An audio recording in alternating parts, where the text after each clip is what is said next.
ଓଡ଼ିଶା କେବେ ସ୍ୱତନ୍ତ୍ର ପ୍ରଦେଶ ଘୋଷିତ ହେଲା? ଉତ୍ତର ହେଲା 1936 ଏପ୍ରିଲ 1 ତାରିଖ। କଟକର ପ୍ରାଚୀନ ନାମ କ'ଣ? ଉତ୍ତର ହେଲା ବାରାଣସୀ କଟକ। ଲିଙ୍ଗରାଜ ମନ୍ଦିର କିଏ ନିର୍ମାଣ କରିଥିଲେ?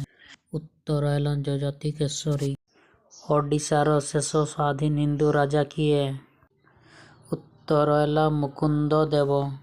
ଇଂରେଜମାନେ କେବେ ଓଡ଼ିଶା ଅଧିକାର କଲେ? ଉତ୍ତର ହେଲା 1803 ମସିହାରେ। ଅଶୋକ କେବେ କଳିଙ୍ଗ ଆକ୍ରମଣ କରିଥିଲେ? ଉତ୍ତର ହେଲା ଖ୍ରୀଷ୍ଟପୂର୍ବ 261ରେ। ଖାରବେଳ କେଉଁ ବଂଶର ସମ୍ରାଟ ଥିଲେ? ଉତ୍ତର ହେଲା ଛେଦି ବଂଶ। ସୂର୍ଯ୍ୟବଂଶର ପ୍ରତିଷ୍ଠାତା କିଏ? ଉତ୍ତର ହେଲା କପିଳେନ୍ଦ୍ର ଦେବ। କଟକ ସହର କିଏ ପ୍ରତିଷ୍ଠା କରିଥିଲେ? ଉତ୍ତର ହେଲା ନୃପକେଶରୀ। କୋଣାର୍କରେ ସୂର୍ଯ୍ୟ ମନ୍ଦିର କିଏ ପ୍ରତିଷ୍ଠା କରିଥିଲେ? ଉତ୍ତର ହେଲା ଲାଙ୍ଗୁଳା ନରସିଂହ ଦେବ। କିଏ କୋଣାର୍କ ମନ୍ଦିର ମୁଣ୍ଡି ମାରିଥିଲା? ଉତ୍ତର ହେଲା ଧର୍ମପଦ।